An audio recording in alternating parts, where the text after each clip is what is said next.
All right, well, I'm going to start because this is not the essential stuff. So, thank you all for coming. I've been looking forward to giving this talk so much for a long time. Okay, it's got to be very close. All right. All right. So, we're going to talk about some pretty weird stuff tonight. And I'm really looking forward to doing that, but I want to spend a little time first kind of just setting the stage for this subject and what kind of motivates me and why I'm interested in this.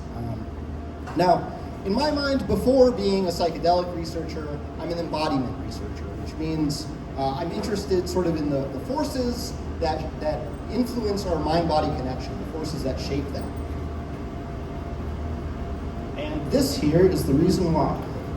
If this thing would work. There we go. On the left, this is a community called the American Yoga Foundation. It's in the Catskill Mountains of New York. I've spent a lot of time at this place. I've been going there for years. I spent a lot of time there during my 20s. I'm now a board member.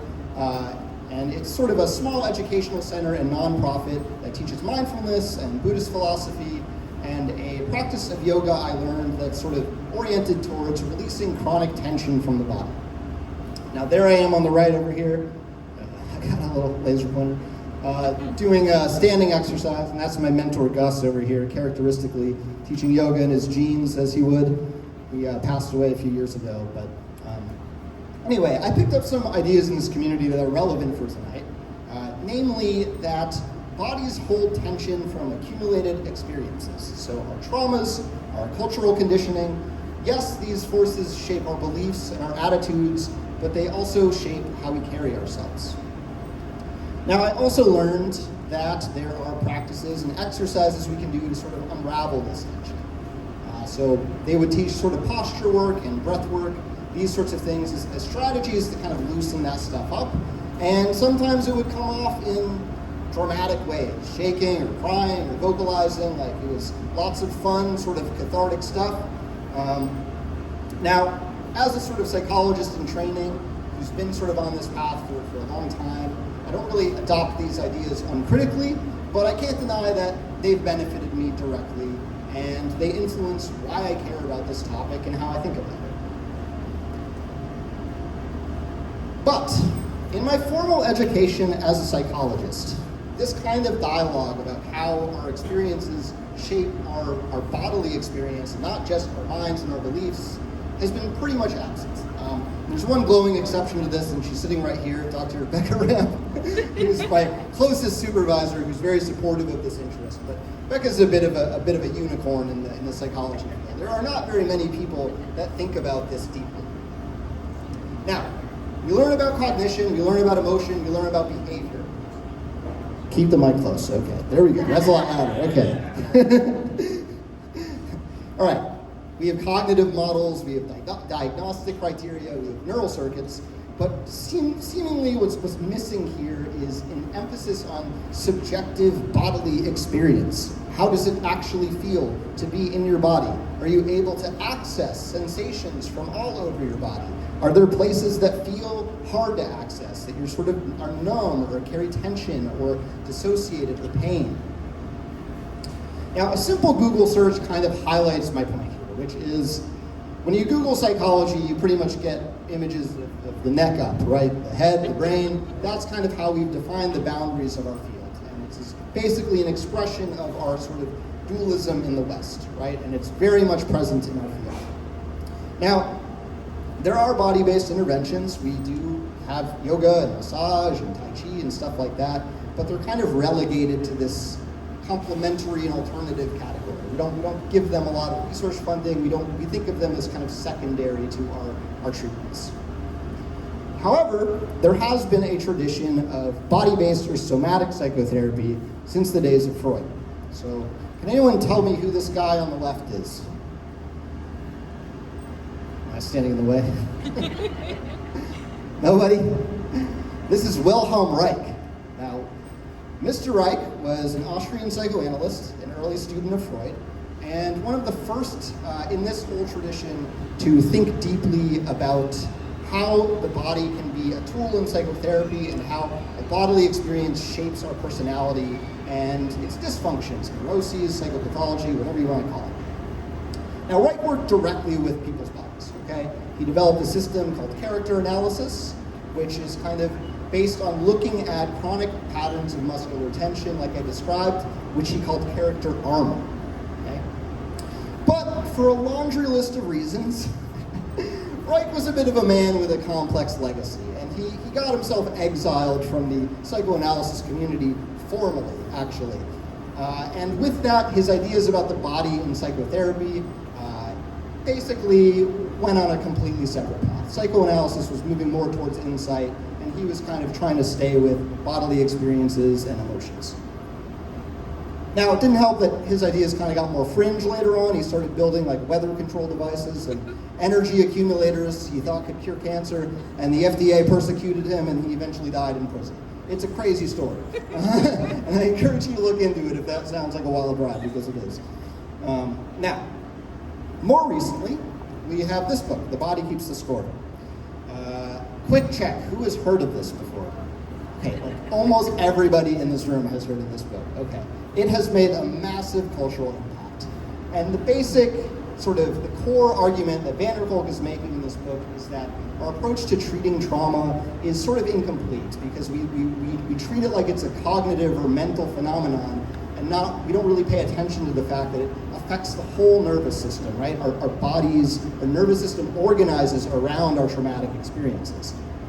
Now, we are starting to see these ideas get more attention, but they're still sort of contentious, right? There's still like ongoing controversy. Some people say there's like, it lacks sort of scientific credibility. Like it's still sort of a novel research area in some ways. So we've had two parallel tracks, okay? And I promise we're getting to the psychedelics. This is all important context for that. Two parallel tracks, okay? Somatic therapists who sort of work with bodies and might have sort of like rich clinical observations, but they don't do really a lot of research on these things, and that's for a whole host of reasons. And then academic psychology, which studies minds kind of in the absence of bodies, minds as abstraction. And so the result, in my view, is we lack sort of a robust understanding of how psychological and physical healing connect. Now, on some level, anybody who works in like a helping profession sees these connections everywhere, right? If you work with people who have trauma, you see they have autoimmune conditions and a whole category of psychosomatic diseases and chronic pain. So it's obvious on some level, but we don't really have a map for the territory for understanding really the subjective links in those chains.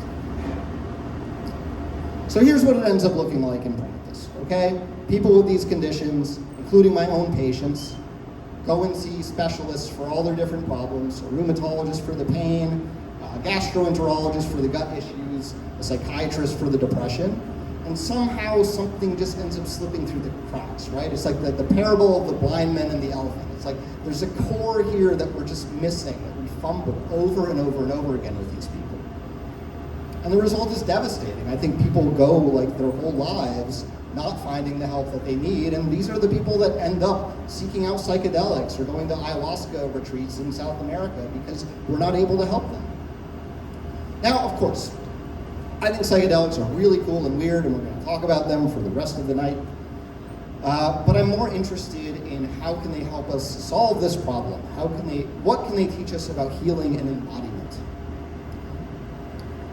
So, why psychedelics? I'm going to grab a sip of water and then I'll tell you.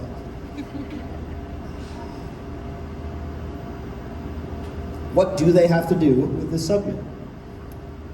Well, it turns out that people who take psychedelics sometimes have involuntary, sometimes intense somatic experiences that don't really fit the language we normally use to describe healing or recovery or any of the things that we want to impart to people who are seeking therapy. And often they have them without any apparent training or instruction. So in some ways they sit in this very gap that I'm trying to point to. So rather than going on and on, I'll show you what I mean. Here's some quotes from people that I interviewed. Okay, this is George, an engineer who had been using MDMA therapeutically. There was an incredible kind of contraction in my lower abdomen. waves that would either flow out through my legs or up through my chest. It felt really good to have that movement, like I was floating. This Bill, a veteran who has been using Ibogaine, I could almost feel a negative pressure pulling and collecting all of that negative energy. I could literally feel it in my gut, just this ball of hate. When I sat up to vomit, it was almost like a cat forking up a hairball. Right, and one more. This is Marta describing her first time using ayahuasca. I experienced shaking from my chest first. It was radiating from my chest to the rest of my body. Afterwards, I felt so energetic, like I could do anything. Like I had just thrown something off that was very heavy on me. Okay, I've never seen a chart note for a patient that has any of these words in it, really. This is a completely different language of healing that people are describing. And we have 3 people, 3 different drugs, 3 different experiences, but they're all communicating this to me as if they're meaningful, intelligent, as like a part of their recovery process. So tonight we're gonna sort of dig deep on these accounts and see what we can pull from them and see maybe if there's things that can help us kind of address this gap that I'm talking about. But it's worth me noting that everything I'm gonna be presenting tonight is not new. I'm not the first person to describe these things. This image here is of a Shipibo ayahuasca ceremony. These are Shipibo women. The Shipibo are an indigenous Amazonian community that has been using ayahuasca for many, many years as a medicine. Notice the buckets they have here. Can anyone tell us why they have buckets? Vomiting, yeah. The infamous ayahuasca purge, okay? A harrowing experience. It's not a side effect. According to them, it's the medicine doing its work. And that's because in their medical system, healing comes from the body purging itself or ridding itself of foreign elements, okay? And illness is foreign elements that intrude on the system, causing imbalances, okay? They use many other purgatives. Ayahuasca is not the only one. It just happens to be the one that we pay the most attention to. Now, the dominant models of change in psychedelic research don't really have an analogous kind of understanding. There's one theory maybe that's somewhat similar, but in general we tend to focus on cognitive or neural mechanisms, so psychological insight, psychological flexibility, mystical experiences. All of these are very important topics. I'm glad we do research on those things, but in general it means that the somatic component that I'm describing is sort of underemphasized. So I decided to study it. With my dissertation research, which is, we have all our data, and basically we did a whole survey and then follow-up interviews with some people that were describing their sort of involuntary somatic responses using psychedelics therapeutically. I didn't care if it was in a ceremony or with a sitter or on your own. It was just if the intention was for healing. That's what we were interested in. And we were looking specifically at involuntary, observable somatic experiences. So if I was in the room, could I see that something was happening for you? Now, we're not going to look at the survey data today, mainly because I'm still analyzing it and we don't have time. But we are going to look at the follow-up interviews. Okay, the phenomenology.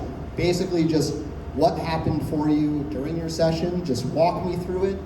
Tell me sort of as concretely as you can what you experienced. And I also sort of got information on the context. How do they make meaning? Any interpretive frameworks like yoga practice or somatic therapy they'd done before that help them kind of make sense of this.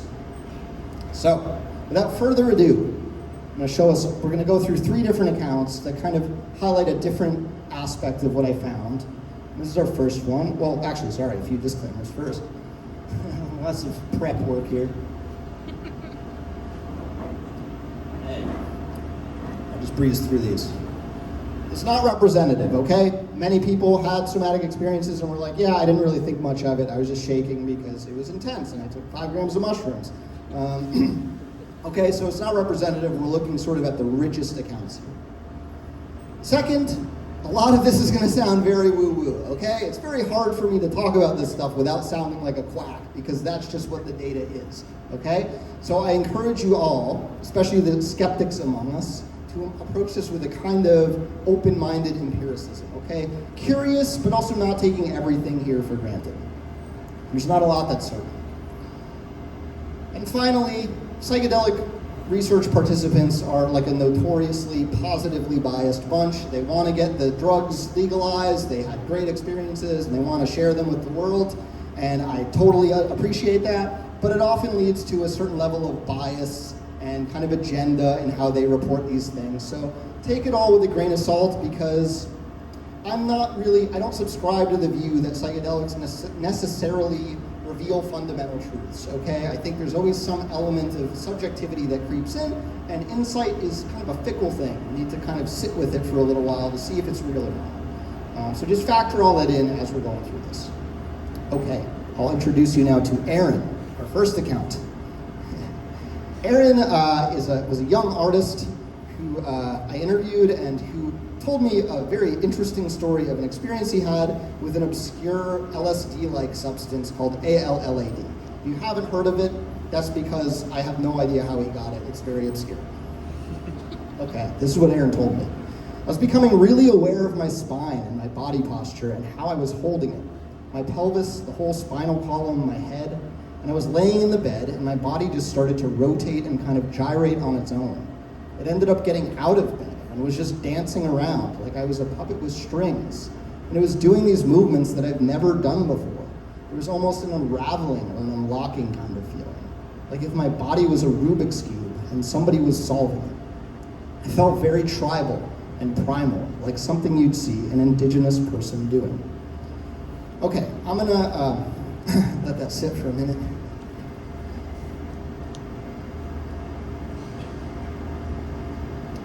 So, I'm going to break that down in a moment, how I sort of think about it. But I'm curious if people want to shout out some of the things that, like, how would you kind of like parse this? What are like the kind of ingredients that make up this account, if you were to sort of identify them? Just shout them out. Anything that jumps out to you.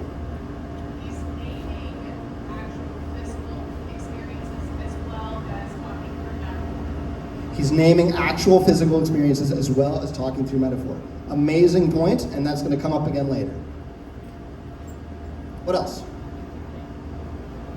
Let's get one more. He seems to have a pretty good idea of his own body, that maybe a lot of non-Americans wouldn't. Yeah. Like he knows spinal column and pelvis. Yeah. He has sort of a grasp of anatomy, yeah. That's totally true. Okay. Yeah. I mean, the indigenous person connection. Yeah. Deeper connection with like the earth and culture. Yeah. Specific. Yeah, the indigenous person connection with earth and culture. And these are all super valid things. So I'll show you just like how I kind of break it down. So the first thing, becoming really aware of his body. It's like, it's almost like an altered state within the altered state, right? He's kind of just grooving along, and then suddenly he just starts to become aware. He slips into this state, which is followed by this kind of altered sense of agency, which is a huge thing in these accounts, like deeply altered sense of agency. Like he's talking about his body in the third person, like it has its own intelligence and he's just kind of going along for the ride, right? It rotates and gyrates on its own. He's like, it's like a puppet with strings. Like multiple people told me that that's what this was like. It was like marionette or a puppet with strings. And then he's doing these movements that he's never done before. Like there's this sense of discovery. Like what the heck is going on? I didn't anticipate any of this, and now my body's just doing these things, and I'm just kind of finding out as it's happening.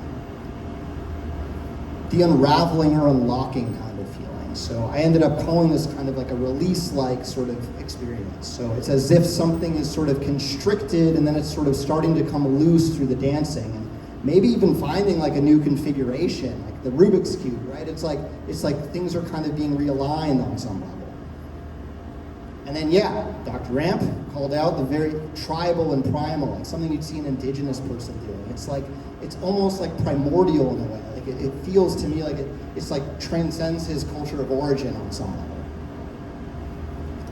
So there's a lot we could talk about in Aaron's account, and we'll talk about some of it later on. But the main thing I want to focus on is this altered sense of agency, because for me, that's like the most stark thing about his account. It's just how alien it all felt to him.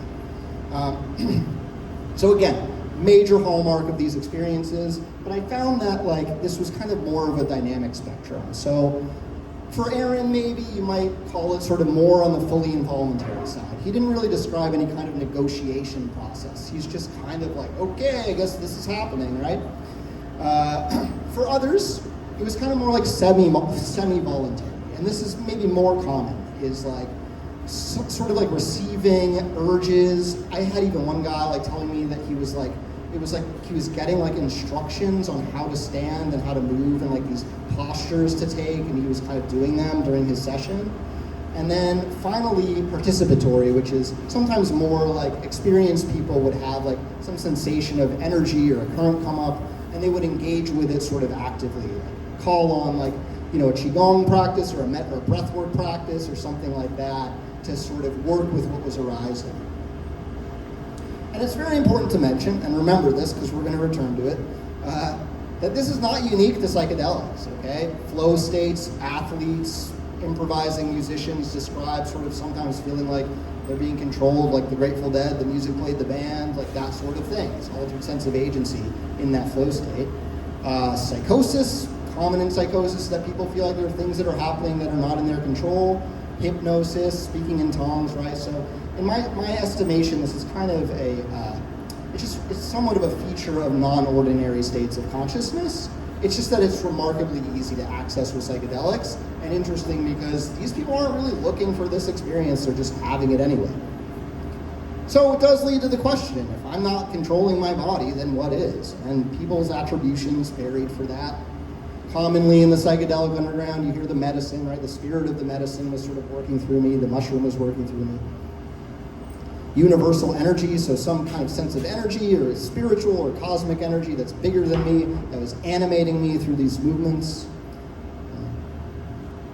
Spiritual possession, I mean, there are traditions like in Brazil, like the Umbandaime church, which believes that spiritual possession is a thing, and they work with ayahuasca as a way of like sort of exorcising demons. But one of the most common explanations I came on, and it wasn't always explicit, but it was often sort of threaded through these accounts, was this idea that the body itself is a knowing, intelligent, like wise entity. Okay? Aaron himself cited this. Aaron, our friend with the Rubik's Cube dancing. Because what he told me was a few months before he had that psilocybin experience, he had injured his back on a job, doing some heavy lifting, and then a few days after that ALLAD experience, I say psilocybin, ALLAD, he noticed that he was no longer in pain. The pain from that injury was gone. And so he sort of speculated, he was hesitant to draw a straight line, but he was like, maybe that dancing experience was sort of my body uncovering some kind of healing intelligence and working out whatever pain I had, or whatever injury I got from doing all that lifting. Now, he wasn't the only one that said that, okay? One participant, there's this sense that it's a nonverbal innate intelligence in the body that thinks things through in a very different way from rational thought. There's an intelligence within the movement that's not necessarily me, it's entirely natural, and these are different substances that these people are taking. Now, on some level, our body is intelligent. When I get a cut, I just need to kind of tend to it, and my body knows how to take care of the rest. But what they're pointing to here is almost like something more emergent, like something more complex, like it's happening sort of between like the emotional and the physical here.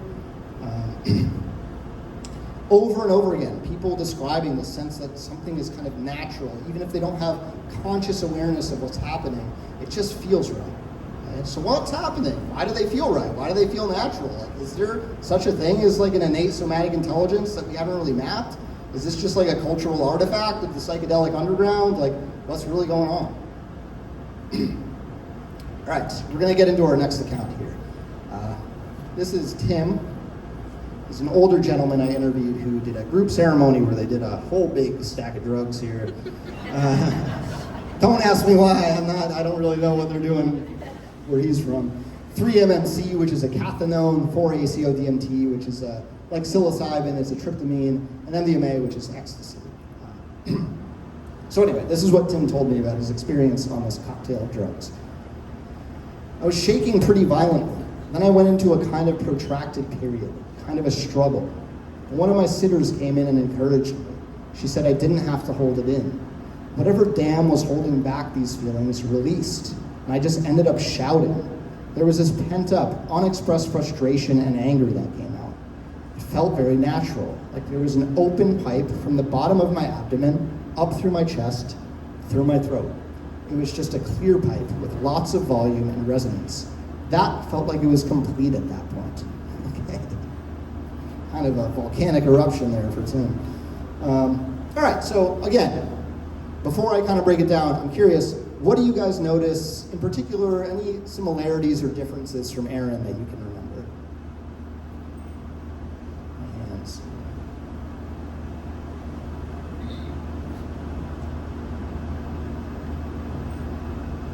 Again, talking about his body in the third person. Talking about his body in the third person, yeah, exactly. The altered agency. Yep. What else? What'd you say? A little bit more violent, a little more active, right? More emotional in a way, right? Yeah. One more. Yeah. Eventual surrender. Yeah. Totally. That's a big one here.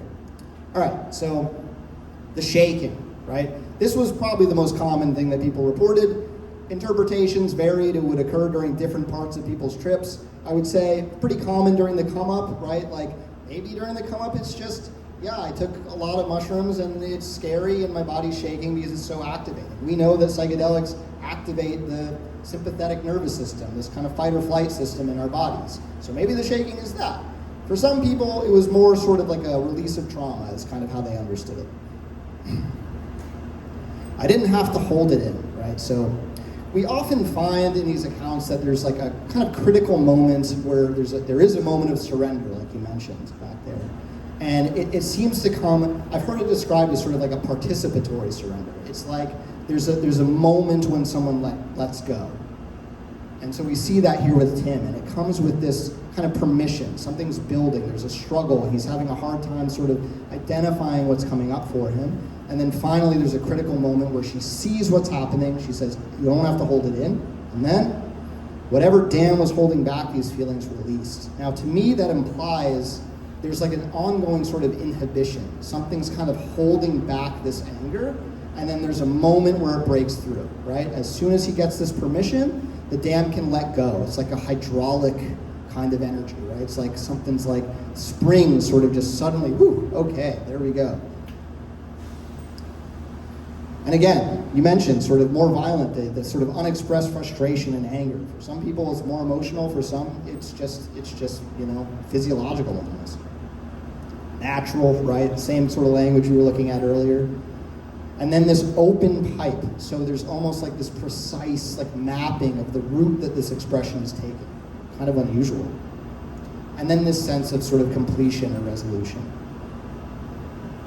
Okay, now this maps onto what ended up being like the biggest theme in this data set by like a mile. Like, I mean, 28 out of 30 of my participants at some point had language expressing this concept of somatic release in different ways. Basically this idea that something is in my body that is coming out through this physical act, right? Like those kind of Shipibo people with their purging, right? Okay, just really quick. I mean, this is like, just to show you, these are all different people, different accounts, like, it was like ripping poison out of my soul, like, just a lot of different metaphors you see for this basic idea of something in me coming out. And what's interesting to me about these is that they're kind of stereotyped in a way. Like there's a sort of way that this tends to unfold for people and certain things that seem to underlie it. So one of them is really this idea that the body keeps the score, right? The body stores unfinished business. Now, I should say, the body keeps the score. I mean, every hand went up in this room more or less. It made humongous waves in the psychedelic underground. So again, like we have to think about like how much of this is cultural stuff and how much of it is really just like people uncovering some kind of natural, instinctive, like almost like exhaust system in themselves, right? But anyway, you see different metaphors for this: trapped energy, buried trauma, unexpressed emotion were sort of a few. For Tim, it was kind of more the unexpressed emotion. And then that material often has like specific location and structure and age. So one participant locating this kind of sense of neglect from early childhood as pain and heaviness and stuckness in her abdomen, this kind of density. And another working with some trauma, noting sort of like a pressure zone in his chest, like a halo around his heart. So very specific language. It has like almost like time and place. Sometimes there was memory attached to it, sometimes there was not. Tim said like it was kind of a theme, like the anger was like, you know, from experiences he'd had of being like attacked when he was younger, but it wasn't really particularly specific. And then it often sort of unfolds in like layers. People would say, yeah, it was kind of, there's layers of it. Over and over again, I would sort of hear this metaphor.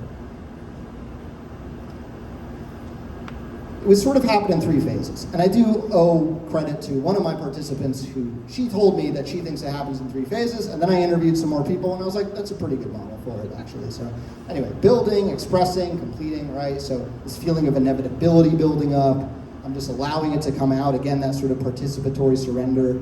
And then when it's over, you feel 30 pounds lighter, that sense of completion. Now, they don't always describe it in exactly those terms, but you can find this kind of cycle in a lot of the accounts. And again, precise, like anatomical roots or expressive channels. One participant describing it as like, I could almost feel like my lymphatic system working, breaking up the blockages, all kind of coming into one spot. It's all kind of pointing to this sort of underlying like pre-verbal like anatomy. There's something, it's as if they're like finding these like, this like hidden architecture or like mechanism in themselves where this material sort of lives, like underground pathways, and then the body is sort of working it out somehow. All right. We're gonna get into our last account of the evening, and then we're gonna try to hopefully put some things together. Now, this is James. James is our psilocybin guy. In the weeks leading up to his psilocybin ceremony with his facilitators, James had a dream that he was being followed by a big black snake. And this was nothing new for him. He had this dream sort of as an adolescent. It was kind of a recurring theme that would keep coming back. And what he told me was that he understood this snake as a symbol of the rejection of his sexuality. Now, he was a queer man. It went against what his parents wanted for him, being more sort of traditional and conservative. But now he was older, maybe in his 50s or 60s, and on some level he thought that he'd come to terms with his sexuality. But then the snake showed up during his psilocybin ceremony. Normally I would be terrified because I have a phobia of snakes. But all of a sudden, my body just really relaxed, and the realization that he's not going to attack me. He's not here for that. Somatically, I was making the link between cerebrally having accepted who I am sexually, but it hadn't entered my body really, that acceptance. So through the psilocybin, at one point I felt the snake was in my body, and my whole body started to do this snake kind of movement. It felt like I'd integrated that part of me, which I hadn't fully integrated before. So pretty different from our other accounts. There's like one core difference. There's like, it's almost opposite the other two we reviewed on one particular dimension. I wonder if anyone can figure it out. He's taking something in. Yeah, exactly. The others are releasing something. James is taking something in. He's integrating something at a deeper level. So just having a somatic experience doesn't communicate the direction of what's happening. For James, it was really about this embodied acceptance of his sexuality. There's also more psychological meaning for him. Like, Tim, there was emotion. It wasn't really particularly discrete what was coming up. Aaron, there was just like weird movement with no particular storyline attached to it. For James, there's this like blurring of meaning and movement happening, right? The movement is the meaning, is the movement, right? It's deeply symbolic, like so deeply symbolic that it's actually moving through his body. So, this gets me to what I ended up calling embodied meaning making, which I struggled a lot with this particular theme. And the reason is because initially, while I was sort of thinking through this data and trying to figure out how to sort it and how to structure it, I thought I could maybe take people's experiences and their interpretations and kind of separate them. And sometimes you can do that. Sometimes people were shaking and they're like, yeah, my guide told me it was a release of trauma, so that's kind of how I understand it, right? That's kind of more like what we would call post hoc. Like, they had the experience and then they overlaid it with meaning making. But so often, there was this point where I just couldn't tell the difference between what's their interpretation and what's actually happening, what's their experience. It's as if that very duality starts to break down. Now, at some point, I realized that this very issue, my sort of trying to separate the interpretation from the experience, was like one of the core insights of this whole project. That I actually think that sometimes what we're seeing here is that duality starts to break down for people, and how powerful that can be. And the reason I have this image up here is because this is a vanishing point, right? It's almost like, I think of it like somewhere in this data set there's this vanishing point where body and meaning, body and mind sort of start to coalesce. They start to become this just spaghetti bowl of meaning and physiology. Now, in preparing for this talk, I actually found some kinship with our crazy friend, Wilhelm Reich over here. And the reason is, Reich had apparently observed some pretty similar phenomena to what I'm describing here in the patients where he was doing his sort of somatic therapy. And this is what he had to say about them. I had to break with all the old ideas about the mind-body relationship if I wanted to grasp these phenomena. They were not results, causes, or accompanying manifestations of psychic processes. They were simply these phenomena themselves in the somatic realm. Okay? If this is like confounding to you, it is for me too. I find it so hard to get my head around this concept that these things are not just corollaries, it's the same thing in the somatic realm. Okay? It's a difficult concept to grasp, and I think the way we talk about these phenomena reinforces the very thing that Reich's trying to point out. Think about how I've been speaking tonight. Like, I've been contradicting myself constantly. Mind and body, psychological experience manifesting physically, right? A mind over here, a body over there, over and over again, kind of reinforcing this duality. As if there's some kind of bridge or translation happening between them. But Reich's basically saying, when James does this snake movement, that's not his mind creating an interpretation that gets expressed through his body. The movement is the integration. It is what it means. You can't separate them. So that kind of leads me to this idea that maybe what psychedelics are doing is just revealing what's always true, that we are integrated body-mind systems all the time. Like, this is all just one continuous thing. Any sense of separation is like our programming, is our sort of cultural understanding. It's as if that dualism starts to kind of break down. This brings me to something a dear friend and collaborator, Sasha Klein, said as I was working through this. Embodied meaning making, or as I like to call it, meaning making, right? We're doing this all the time. And if that's hard to understand, you're not alone. I also find it complicated and difficult to sort of make heads or tails of. Okay, a breath. Putting it all together. Now, in doing this project, my goal was never really to come up with like some kind of definitive conclusion about what any of this stuff is. The honest answer is I don't really know, and that's kind of why I'm doing this research. And I also don't think there's like a single grand unifying explanation that unites all of it. And I think this is like an entire field of study, basically. There's just too much complexity here to think that one explanation accounts for all of it. Really what I was hoping to do was to kind of mark a trailhead, to show that like there are some entry points here into some potentially really rich questions and areas of inquiry that can lead us to some interesting places, and to challenge us to think more deeply about these experiences, the ones that don't neatly fit the models that we already have. Now, before I get into our takeaways, I need to address the elephant in the room, which is culture. Okay, it's been following us this entire time. It's been shaping everything about this presentation. Everything I've shown you is culturally embedded, meaning that people's beliefs and assumptions that they picked up from psychedelic culture and the world around them shapes everything about their interpretation and potentially their direct experiences as well. Concepts from yoga, meditation, somatic therapy, kundalini, chakras, energy, all of these things permeate psychedelic culture, right? And then we also know that expectancy deeply shapes psychedelic experience. So you put those two things together and it leads me to the question, am I just studying people's cultural beliefs? Is this just ethnography, right? Am I just an anthropologist right now that's just seeing, well, this is what people believe about their somatic experiences? Or is there something here that's potentially pointing to some kind of underlying mechanism, shared mechanism behind these experiences? Now, there's a few things that to me suggest it's not purely cultural. One is the sense of surprise and discovery. Even experienced people are like, I knew about, the shaking for traumatic release, but I didn't know that I would start vocalizing, or like, I didn't know that my body would just start dancing. Like, there's often this sense of surprise. And then we also have that skeptics experience it too. So like, I had numerous participants who were like, I don't know what else to call it, but like energy just seems like the only word in my vocabulary for what this was, They're often finding that they're having experiences that don't fit their worldview, not neatly at least.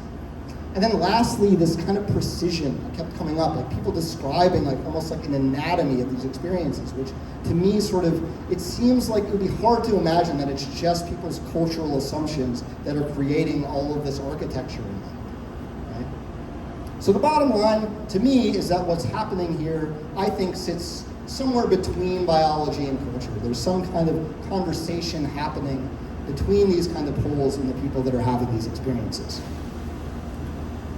Now, that carries us into our first kind of major insight here, which is that I think this is bigger than drug effects, okay? I don't think it's enough to say that these experiences are driven by drug chemistry. The three people we looked at here, like, you can sort of say maybe that, like, if you're shaking during the come up, maybe that's just because of autonomic activation. If you're throwing up on ayahuasca, well, 5-HT3 is sort of the receptor that mediates like gag reflex. So there are biological underpinnings here. But I think what we're seeing here is just too complex, right?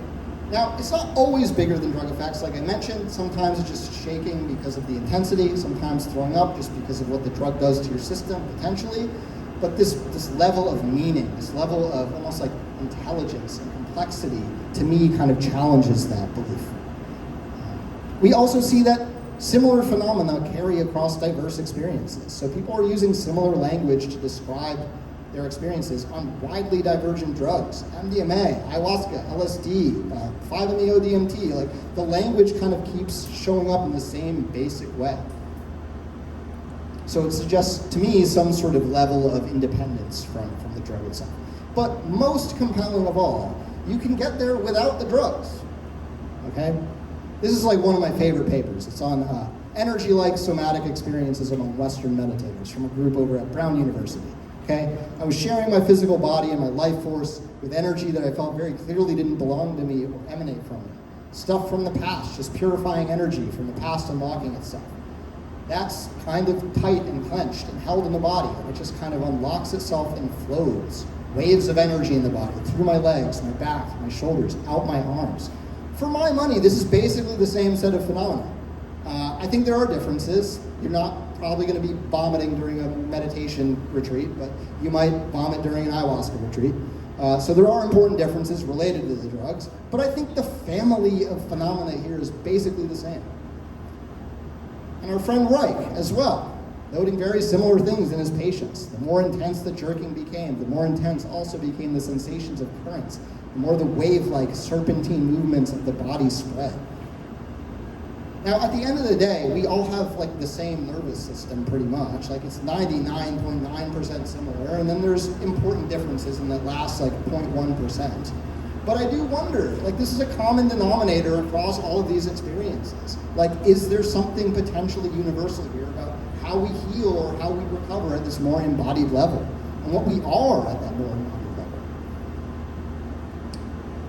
Now, the second insight here to kind of wrap that up is that psychedelics seem to sort of relax bodily constraints. Okay, so said another way, they sort of expand the menu of possible bodily experiences. So one participant, I felt really comfortable in my body and unrestricted. There weren't the limits of our usual movements that maybe are but a fraction of what's available to us. Okay? Now, I would divide this insight into sort of two parts. The first I think of as kind of being the easy part. Yeah, what I think of as being the easy part. And then the second being the harder, more mysterious part. This is kind of the easy part. Psychedelics alter interoception, Can anyone define that word for us? Interoception. Yes. Your ability to understand what your body is doing inside. Yes, your ability to understand what your body is doing inside. Excellent. It's this kind of process of how we process our internal bodily signals. So hunger, arousal, pain, there's all these different sort of signals that come through this pathway. And this system is incredible. I mean, it takes information from virtually every type of tissue in our body and gathers it and maps it to give us a kind of constantly updated stream of what's the internal condition of our body at any given moment. Okay? It's probably our most comprehensive sensory system. But we're conscious of maybe 1% of that information at any given time. Major, like, tip of the iceberg going on there. Okay? Psychedelics disrupt normal processing in that interoceptive hub, which is in a brain structure called the insula. Okay? They seem to sort of relax the filters. So the way that our brain is normally kind of filtering information and trying to kind of get it into a certain configuration, psychedelics seem to kind of disrupt that process. So what's the effect of that? Well, it might create new opportunities, right? So information that we normally don't have access to might suddenly flood awareness, okay? I think of like Tim with his anger. If that anger was sort of something that was being sent from some place in his body or something, or some experience he didn't have access to, maybe what the psychedelics did was it allowed him to see it. And then I also think of all these different kind of like this anatomy that people are sort of describing, this open pipe he described, or like the lymphatic drainage that other guy described, right? Like it's a very precise kind of interoceptive language. And also new ways of relating with those signals. So think of Tim sort of suddenly having this moment of surrender, right? Like he finally gets permission. Maybe he was sort of used to inhibiting that impulse, but as soon as he got permission, it was like, now he could sort of finally express. Okay, that's the easy part, or what I think of as the easy part. And I think that's kind of like potentially an explanation for the conditions out of which this tremendous diversity of somatic experiences emerge. But why does anything happen at all in that space? I honestly don't know. Like, I cannot tell you why do all these experiences occur. Why don't we just go limp? Suddenly all this, it's like the straitjacket is off, and now the body just starts acting with apparent intention and like sometimes intelligence, right? With all these weird behaviors like dancing and vocalizing, like what is crazy? Like what is going on? Why do we act with spontaneity? And the real answer here is, I don't know. And that's a big reason I'm doing this research. Now, if anyone's curious in the Q&A, I have one idea, but it's speculative, that connects to something called the free energy principle, which comes from biology, but that's like a little lofty for like where we're at right now. So you can ask later if you're curious. All right, this is our last insight, which is that in my estimation, I think our models of healing are pretty incomplete. And I think if we can't explain what's happening for people in these experiences, we're missing something, in my estimation. Now, I think this insight points sort of in two directions. The first is a kind of narrower case for how we use psychedelics, how we use them as therapeutic tools, and then like a broader case that I probably wouldn't make to my committee about how we understand healing and embodiment as a culture in general. Okay, this is kind of the image I get of a person doing psychedelic therapy, okay?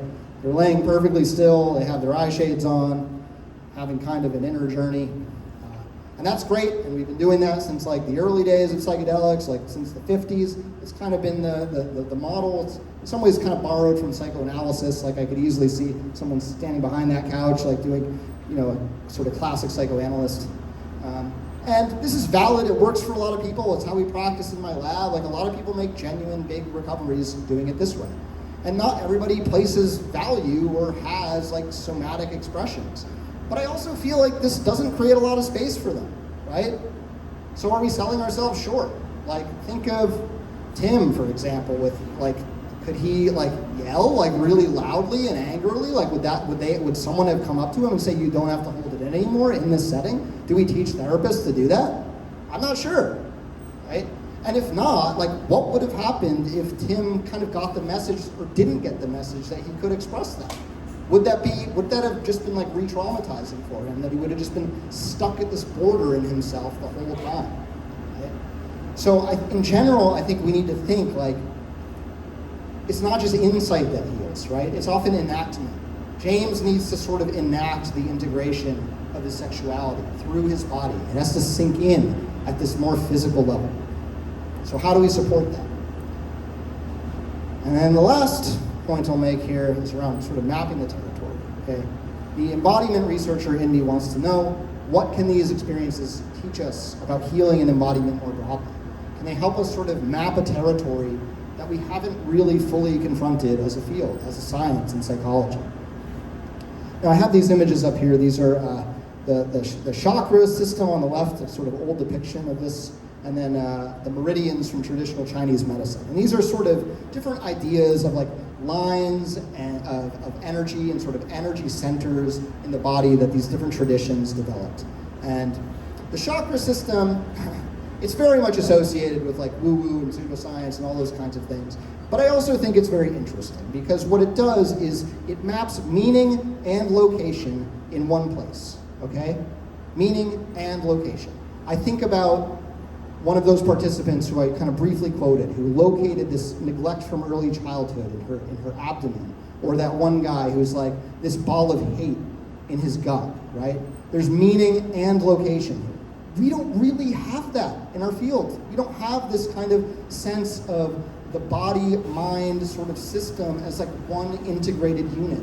I can't tell you why. I've been in the field for years now. I can't tell you that we have any theories about why does like suppressed anger sit like in the jaw, or like why can like grief be felt like in the bottom of your heart, or like why can like shame be felt in the chest or in the pelvis? Like why do these emotions and meanings have physical location? Why do they feel that way? Now, I'm not suggesting we adopt these ideas uncritically. I don't think that's necessarily the right move, but I think the instinct behind them is good. They map a territory that we haven't really mapped yet, and that I think these kinds of experiences, they seem kind of like, it's like these experiences almost make more sense if you map them onto what they're describing here. Right? It's very physical. They're talking almost about like channels and like hidden architecture in their bodies that we just don't have words for yet. So, is there such a thing also as like this innate intelligence that processes this stuff at this kind of pre-verbal level? I don't have an answer to that question. I'm interested in it, but I don't know. And I'm hopeful that studying this subject and kind of using these experiences as kind of like an entry point, maybe if we work backwards from those experiences, it could take us to some interesting places, and maybe we can start to really see these links and learn how to help people who have like trauma and their psychosomatic conditions and their chronic pain, all of those things sort of working together. Thank you, everyone.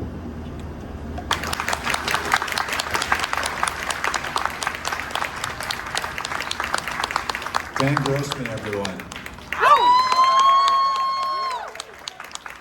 Thank you. 10 years well spent, absolutely. This is some amazing work. Let's take some questions from the audience. Again, you can project from the back, or you're welcome to come on up here. Over there in the back.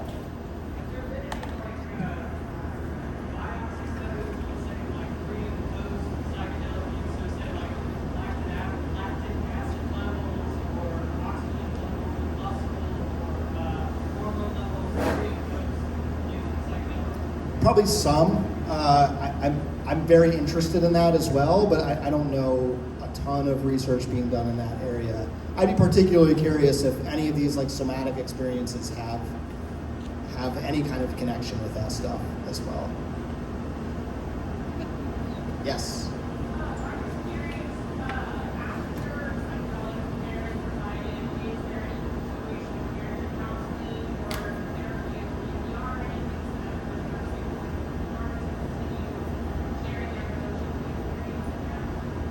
In the research setting, yes, generally speaking, most studies have like some follow-up, but like they're not legal right now. So like in the underground, it's kind of a crapshoot. Like some people maybe have a therapist that they work with, some people don't. There's not really like standards of care yet. I think it's a good idea. I think you probably should, but yeah, not everybody. Yes. So a lot of the accounts of experiences, you're getting that information after the fact, right?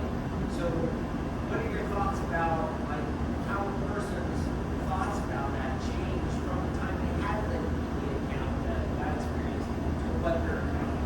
Yeah, totally. Major limitation of any kind of interview research like this. I think it's called retrospective bias or something. It's mediated. It would be probably a different account if it was like the day after their session, but I would love to do that one day. But yeah.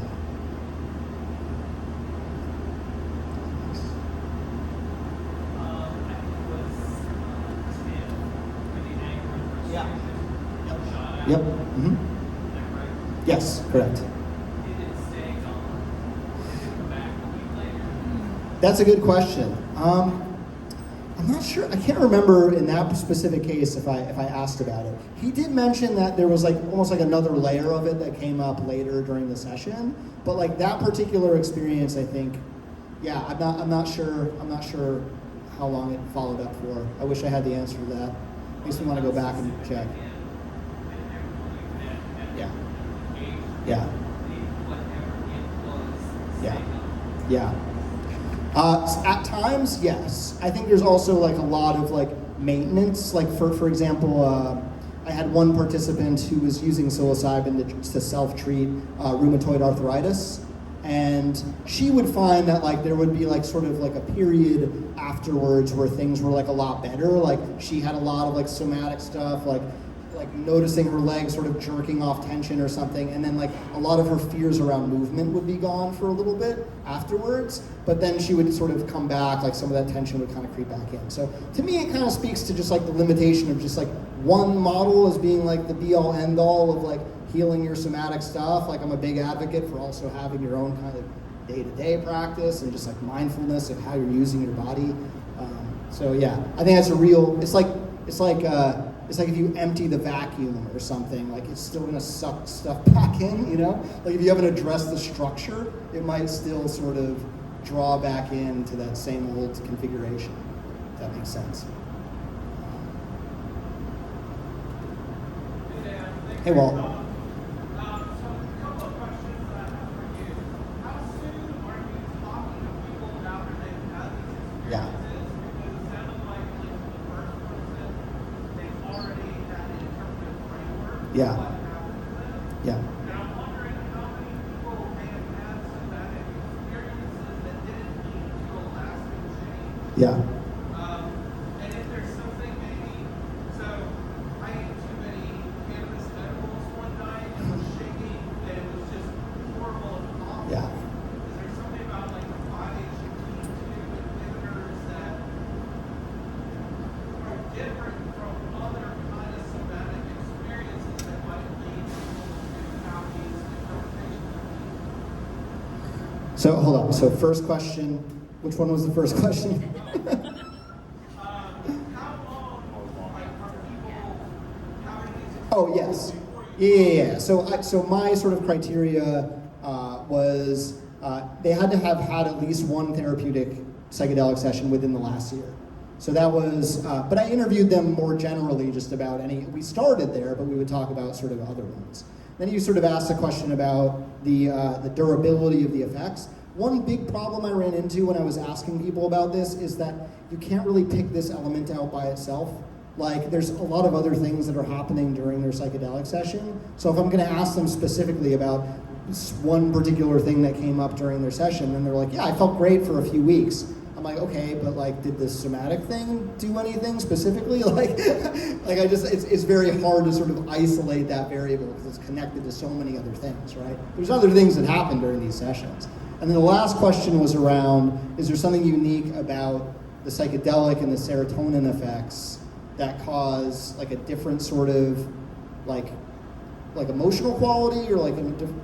Yeah, there's not somatic healing qualities that you see with other involuntary somatic responses to medications. I'm not sure, and I mean, what's weird is like, you know, we had people in the data set who use ibogaine, which is not serotonergic, like it acts on the opioid receptors, and it's like a dissociative, and like we have someone in ketamine, like using ketamine, which acts on glutamate, like it's not really, it doesn't seem to map specifically to the like drug chemistry, like there are ways that it does, but like one of the points I was trying to make is like, it seems like it's somewhat independent from the drug pharmacology itself, that it seems like these experiences are somewhat of like a shared feature to a certain extent. It's not perfect, but a shared feature of sort of these altered states of consciousness. So maybe somebody else on cannabis would have these kind of somatic responses and they would experience it very differently because they see the shaking as a sign that trauma is leaving their system, right?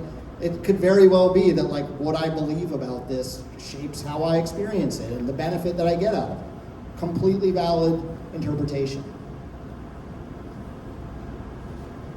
How do we explore the differences between the medical ketamines, like therapy, and ceremonial ketamine?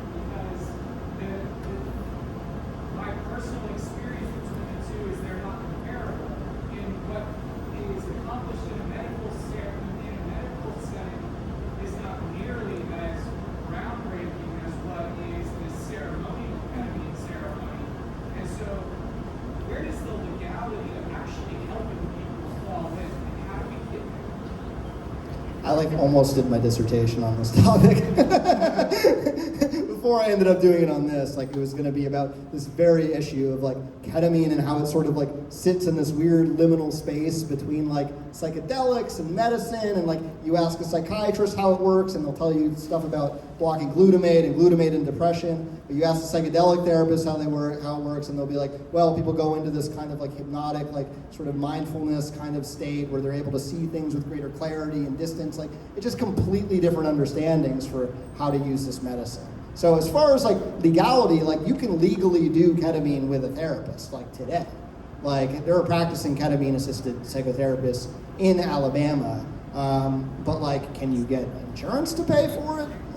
It's a little bit of a harder problem. Yeah. And there's like complex like regulatory reasons for that. But yeah, good question. Yeah. Oh. I was going to ask if you have collaborated or gathered data from physicians who administer ketamine in a clinical setting. Physicians who'd administered ketamine? No. I had, I think, like one person I interviewed who was describing largely like their ketamine experiences, but no physicians. Yeah. This is a first-hand observation. Say, I'm a somatic responder with various modalities. Uh-huh. And I've discovered I have difficulty putting words to emotions. And I've discovered the somatic response is my personal language to experience emotion. I don't necessarily, I still can't map the words to the emotion, but I know the somatic response is emotion. So this is the first-hand experience, my observation.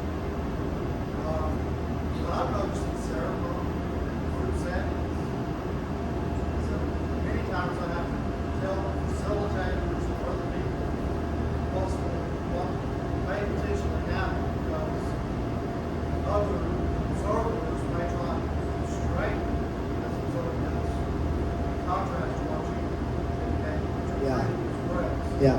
Some people think it's so off the charts when they try to straighten.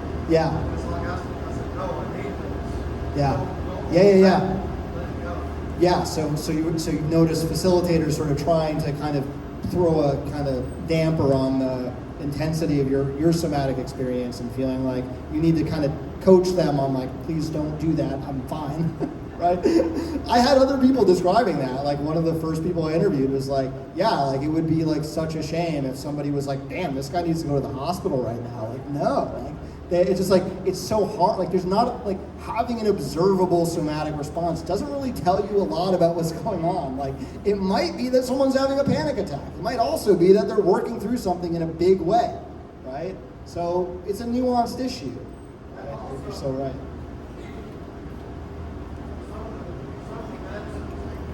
Some of the things people, the verbs, not vomiting. I think people don't vomit. My words. I can't hear you. I can't hear you super clearly. Can you come right forward now. a little Yeah. bit, please? Or project somehow if you can.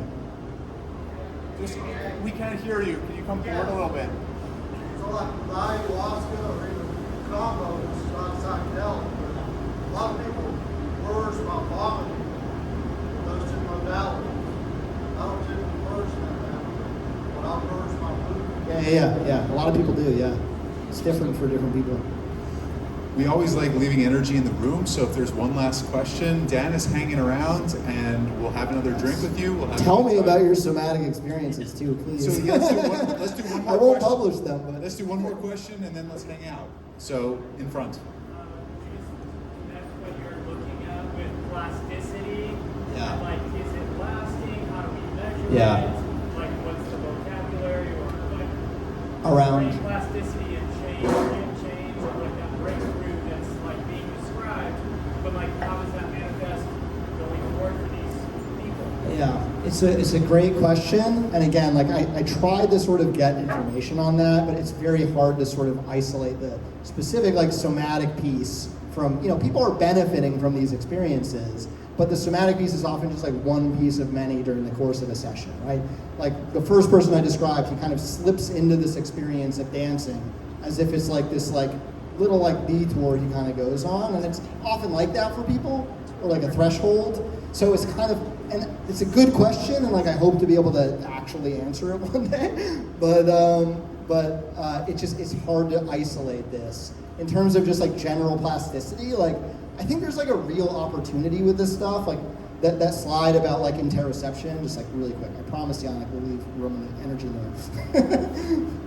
Like there's an opportunity here for people to potentially like revise, like and work, like do some deep work on how they relate with their bodily signals. Like how do I understand what's coming up, right? Because psychedelics put you into that sort of malleable kind of state where the brain is kind of more plastic. So maybe there's an opportunity to kind of rebuild these kind of bridges and like find these like abandoned tunnels where these things kind of live, and maybe we feel like we're disconnected from them. So I'm hopeful that it could be one tool in a broader toolkit of like helping people sort of more long-term sort of reestablish like a more robust connection with their bodies. And we have like survey data, again, I haven't analyzed that, like looking at somatic experiences and like trait body awareness or dissociation to see if having these experiences seems to connect with that. And again, like I can't say anything about that yet because I'm still sort of working through it, but it's a good question. All right. One more time, Dan Grossman. Thank you, everyone.